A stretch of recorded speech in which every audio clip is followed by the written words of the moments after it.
Hey everyone, this is Mike, and today we're going to be talking about mitigation, and not about all of the different kinds of mitigation that are available, because I made a video on that a little while ago, but we're going to be talking about how mitigation interacts with each other, because you can't just stack mitigation and expect them to just flat out stack with each other, because there's some other things at work right here. Now, there are three different types of mitigation. You have shields, which I'm going to be giving their own category as they interact with each other kind of differently than the rest of the mitigation does.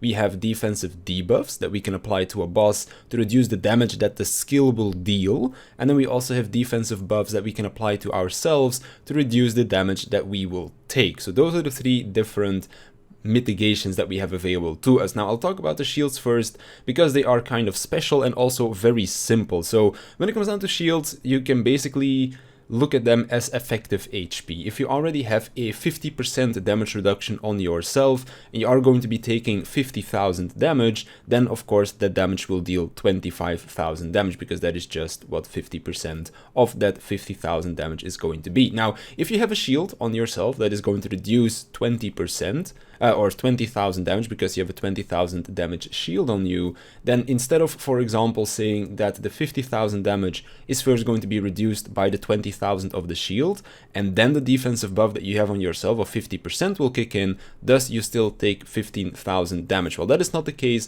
What is going to happen is that 50% mitigation is going to be applied first when you take the damage, meaning that that 50,000 damage is now going to be 25,000, and then that is basically going to be absorbed by your shield first, so 20,000 away from that, and then we only take 5,000 damage in the end. So that's really cool about shields. They're basically effective HP and not another source of mitigation. Now, on top of that, almost all of the shields in the games will also stack on top of each other, meaning that you can quite literally create a bigger shield on top of yourself than the actual HP bar that you have. The only exception to this is a Nocturnal Astrologian's normal shields, meaning Expected Helios and Expected Benefic, as well as a Scholar's Galvanize, in the form of Succor or Adloquium. Now, one important thing to note is that when you use Adloquium and it crits, it also generates a second shield called Catalyze, and this shield does stack with Nocturnal shields. But in normal gameplay, if you have a Scholar in your team and you go Astrologian, you won't be playing Nocturnal, but you will be playing Diurnal, so this interaction technically should never really happen. But then when we look at all of the other shields, for example, like a Scholar's Galvanize, their Fairy shields from their Seraph, for example, a Nocturnal Intersection or a Neutral Sect from Astrologian, all of those shields stack together. Same thing with, for example, a Warrior Shake It Off,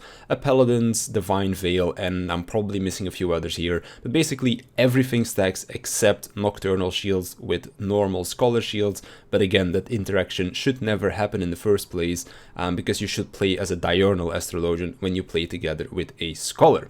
Now, when it comes down to our normal mitigation, that is where things start to become a little bit different. So I made this little tab right here that you can see, where I basically went into Kefka Savage, E08 Savage, because this Tank Buster happens right at the start of the fight, and I could basically see how much the damage reduction was actually going to be doing. So I got myself hit 3 times by the Tank Buster normally without mitigation, and you can see that there is some damage variance. Whenever you take or deal damage or even use heals in Final Fantasy XIV, there is a roll that happens, and there is damage variance, there is healing variance, and that is why sometimes the Hyperdrive would hit me for 80,000, 85.6k, or just 81,000. That's just the damage variance that is there, which is why I let myself get hit 3 times for all of these different mitigations that were there. Now, on the first column, you can see mitigation that was being used, and this is just adding together all of the mitigation that I was using. So, for example, Rampart is 20, Shadow Wall is 30, and Dark Mind is 20 again as well, and then when I used them together, I just added the numbers on top of each other. What you would be expecting would be the mitigation, like as you can see, the 50 and the 70%.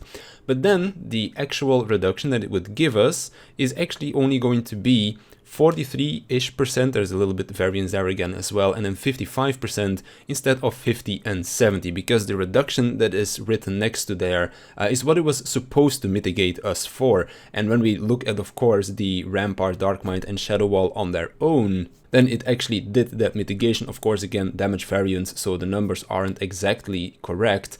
But when it comes down to using them together, like Rampart plus Shadow Wall, or Shadow Wall plus Dark Mind, or all three together, you can see that we were actually getting less reduction than what would actually be 50% or 70%. And then you can see what the actual mitigation was in the third column.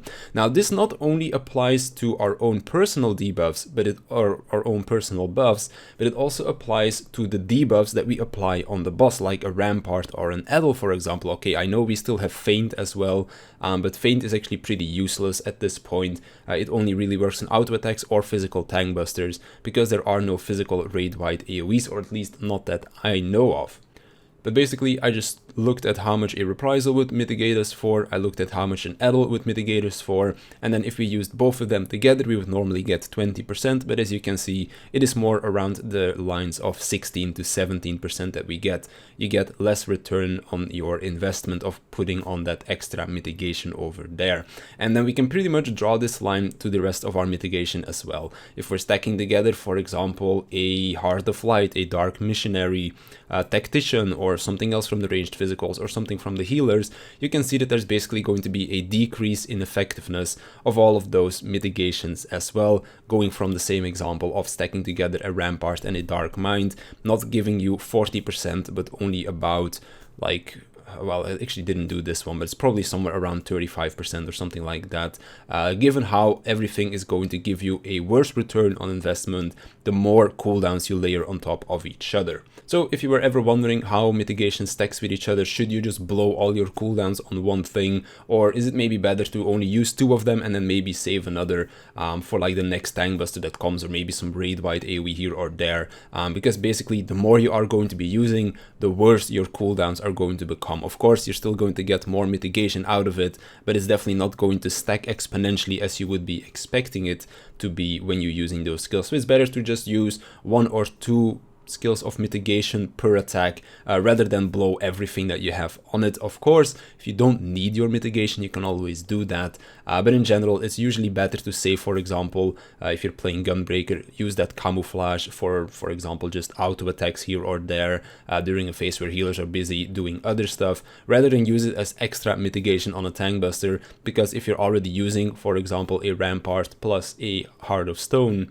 then that extra little mitigation that your camouflage is going to bring is not really going to do all that much, and it's probably better used somewhere else. So hopefully this information is useful to some of you guys out there as well that want to optimize their mitigation when you go for raiding, when you try to optimize your healing or something like that. You now know basically how all of the mitigation is going to be interacting with each other. So that's gonna be it for me. I want to thank you for watching. I want to thank my Patreons for supporting me, and I'll see you in the next one.